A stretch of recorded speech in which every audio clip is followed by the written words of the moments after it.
The writing is on the wall of the human heart, nothing like the basket cases and the banana republics to showcase, where, in cahoots with drooling tongues, greed seems to draw maps and allocate flags.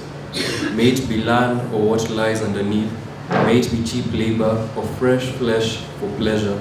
The deal always starts upstairs, with sponsors and mouths for higher justification, brother against brother for a fee, family against family for a pay, community against community for a check, night meetings and wiretaps to listen onto whispers. It's how lands have broken and millions perished. It's how economies have collapsed and poverty ruled, living in debris without beyond relief.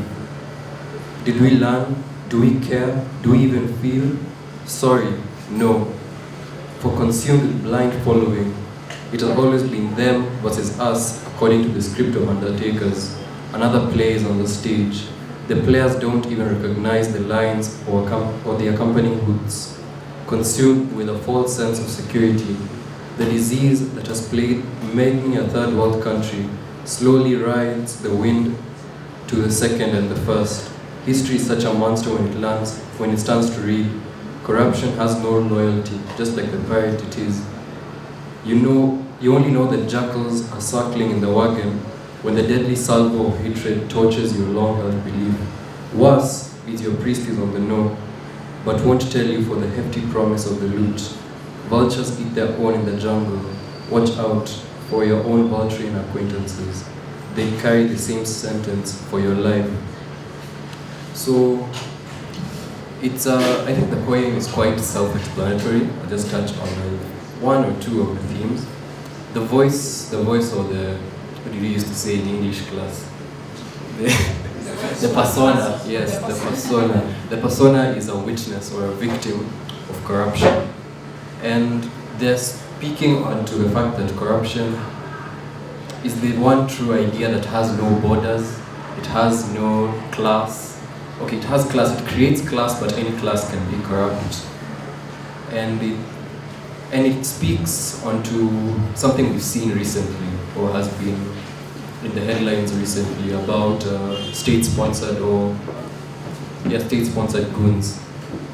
How this thing makes money, or poverty creates a system in which there are people who can be paid or can be enticed to turn against their own brothers, their own people, for the promise of, the daily bread, or 100 shillings for food, another 200 bob to, get something to drink.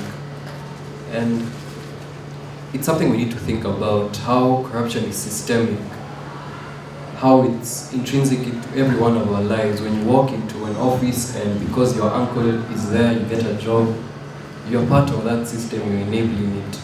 And even when you're benefiting, someone else is suffering. And that's also the gist of the poem.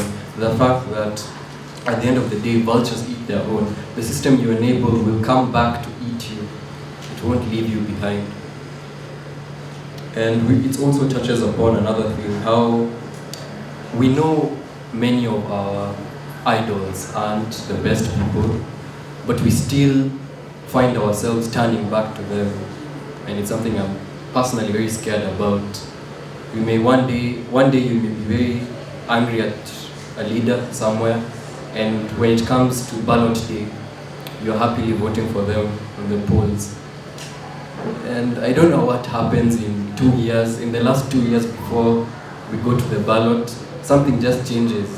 They become very nice, they subsidize the cost of unga. Unga we buy at 90 bob, and petrol we buy at 110 shillings, and everyone is very happy. And then we forget the suffering we've endured for the last 3 years, and the cycle continues.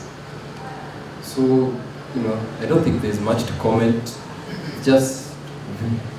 We just need to open our eyes and see. So, I think I'll pass it on to the moderator.